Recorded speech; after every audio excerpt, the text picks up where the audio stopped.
जो लोग मेरे इस चैनल पर नए हैं या फिर मेरा ये वीडियो किसी और सोशल मीडिया प्लेटफॉर्म पर देख रहे हैं, वो मेरा YouTube channel political Tamasha with doctor Arshi को सब्सक्राइब करके वहां पे लगी बेल आइकॉन को जरूर दबा दें ताकि आपको हमारे आने वाले हर वीडियो की अपडेट्स मिलती रहे। और दोस्तों, अगर आपको हमारा काम पसंद आता है, हमारे वीडियोस पसंद आते हैं, तो www.patreon.com/dr अर्शी खान पर जाकर डोनेट करके आप हमारे काम को सपोर्ट कर सकते हैं। तो चलिए आज के सियासी तमाशे के सफर को शुरू करते हैं।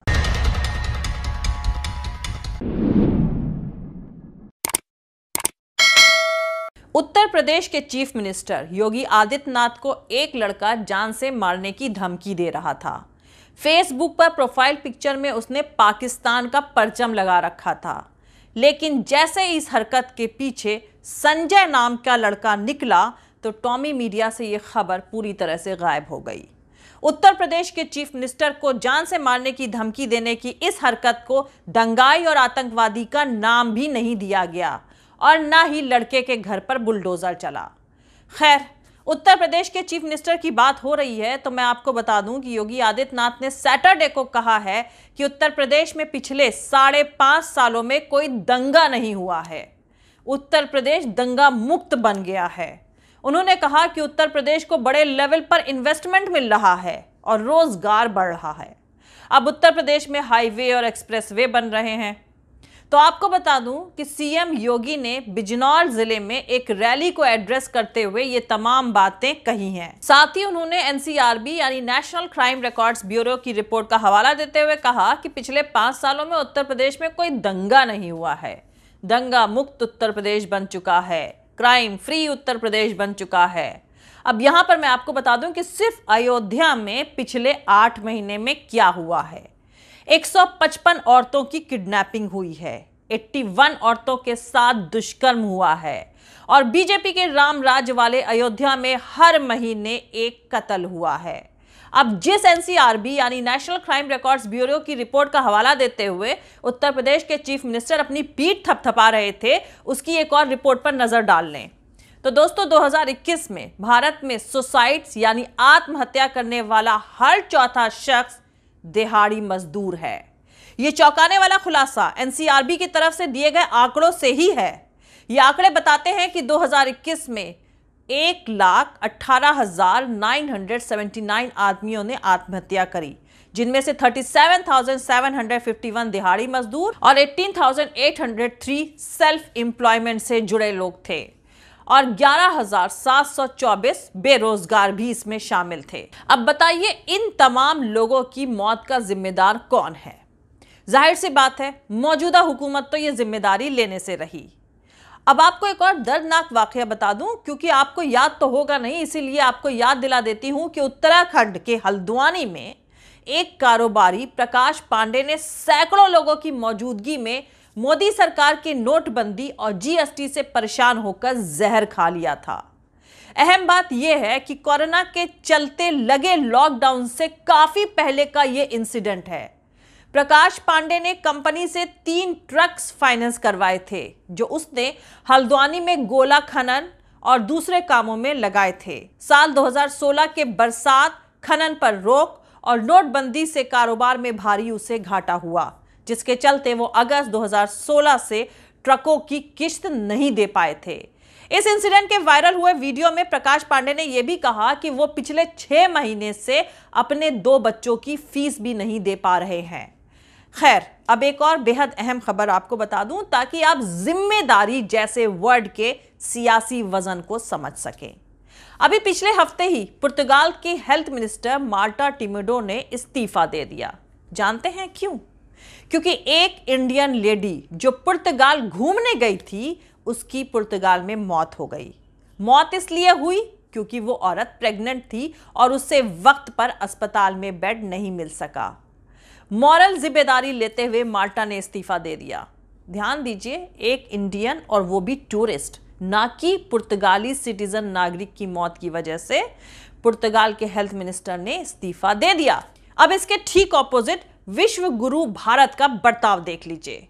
दोस्तों, राम राज लाने वाली सरकार ने पिछले साल संसद को बताया था कि कोविड के दौरान ऑक्सीजन की कमी से भारतीयों की मौत नहीं हुई। इसी से मिलते जुलते दावे हर किसी ने किए, केजरीवाल से लेकर महंत योगी आदित्यनाथ तक की सरकार ने।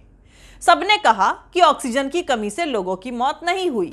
10-5 का आंकड़ा सबने मजबूरी में दिया था। भारत की चुनी हुई सरकार ने बताया कि कोविड की वजह से जून 2021 तक 4 लाख लोगों की मौत हुई, जबकि अंदाजा है कि 30 से 40 लाख लोगों की कोविड की वजह से मौत हुई थी। गंगा के किनारों पर जलती चिताओं को सबने देखा था। उन चिताओं में भारत का एथिकल सेंस भी जल गया। अगर नहीं जला होता तो वो जिन्हें मुल्क अपने ऊपर हुकूमत करने के लिए चुनता है, उन्होंने माटा की तरह या तो इस्तीफा दे दिया होता या कम से कम माफी तो मांग ही ली होती। दोस्तों, भारत की ज्यादातर जनता के लिए फाइनेंशियल क्राइसिस भले ही जानलेवा हो चुकी हो, लेकिन मोदी सरकार ने इस दौर को अमृतकाल का नाम दिया है। नेशनल क्राइम रिकॉर्ड ब्यूरो के आंकड़े कहते हैं कि पिछले 8 सालों में आत्महत्या करने वाले दिहाड़ी मजदूरों की तादाद लगभग 3 गुना हो चुकी है। 2021 में भारत में रिकॉर्ड के हिसाब से 1,64,000 से ज्यादा लोगों ने आत्महत्या करी। यह तादाद 1967 के बाद सबसे ज्यादा है। आत्महत्या के इन तमाम मामलों में सबसे मेन वजह पैसे की तंगी है। जरा सोचिए, यह कैसा अमृतकाल है जिसमें लोग तंगहाली के चलते जान दे रहे हैं। अगर आप आर्थिक आंकड़ों पर गौर करें तो ये जान देने वाले लोग उसी कैटेगरी से हैं जिस पर नोटबंदी, जीएसटी और लॉकडाउन की मार सबसे ज्यादा पड़ी है। बीजेपी सरकार की इकोनॉमिकल पॉलिसी ने अमीरों को तो और अमीर बनाया, लेकिन आम लोगों का जीना दुश्वार कर दिया। सरकार की गलत पॉलिसी से बिल्ट अप महंगाई और बेरोजगारी आम जनता पर कहर बनकर टूट रही है। सिंपल लैंग्वेज में अगर कहें तो बीजेपी की कॉरपोरेट परस्त पॉलिसीज गरीबों की जान ले रही है। वहीं दूसरी तरफ जो पढ़ी लिखी कामगार आबादी है, उसके हालात और भी ज्यादा खराब हैं।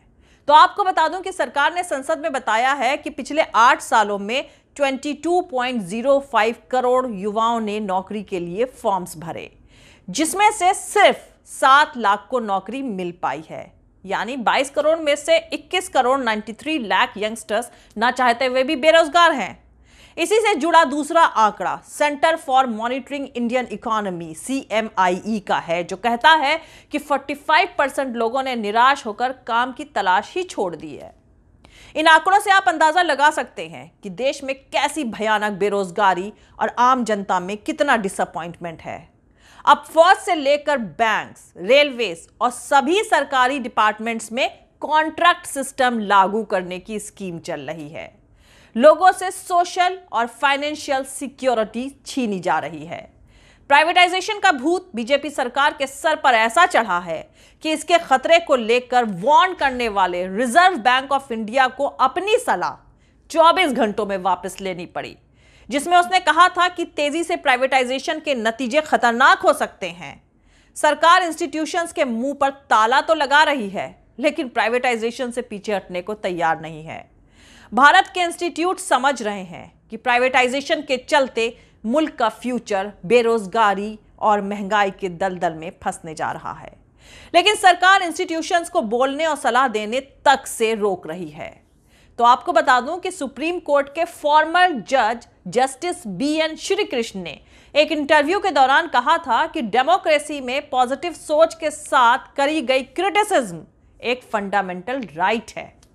सुप्रीम कोर्ट के फॉर्मर जज रहे जस्टिस BN श्रीकृष्ण ने मौजूदा हालातों पर फिक्र जताते हुए कहा था कि आज के वक्त में चीजें इतनी खराब हो चुकी हैं कि मुझे यह मान लेना चाहिए कि अगर मैं किसी चौराहे पर खड़ा हूं और अगर मुझे प्रधानमंत्री नरेंद्र मोदी का चेहरा पसंद नहीं है, तो हो सकता है कि मेरे ऊपर छापेमारी की कार्रवाई हो जाए, मुझे गिरफ्तार कर लिया जाए और मुझे बिना कोई वजह बताए जेल में डाल दिया जाए।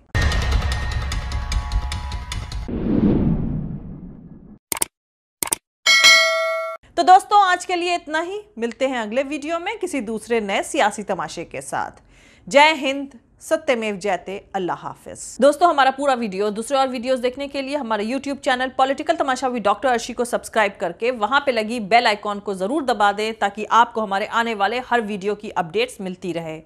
और दोस्तों, अगर आपको हमारा काम पसंद आता है, हमारे वीडियोस पसंद आते हैं, तो www.patreon.com/dr अर्शी खान पर जाकर डोनेट करके आप हमारे काम को सपोर्ट कर सकते हैं। दोस्तों, अगर आपको हमारा वीडियो पसंद आता है तो लाइक और शेयर करना हरगिज नहीं भूलें। आप हमें फॉलो भी कर सकते हैं हमारे ट्विटर, इंस्टाग्राम और फेसबुक पेज पर। मेरा ट्विटर हैंडल है @arshi aziz khan। Thank you. मिलते हैं अगले वीडियो में।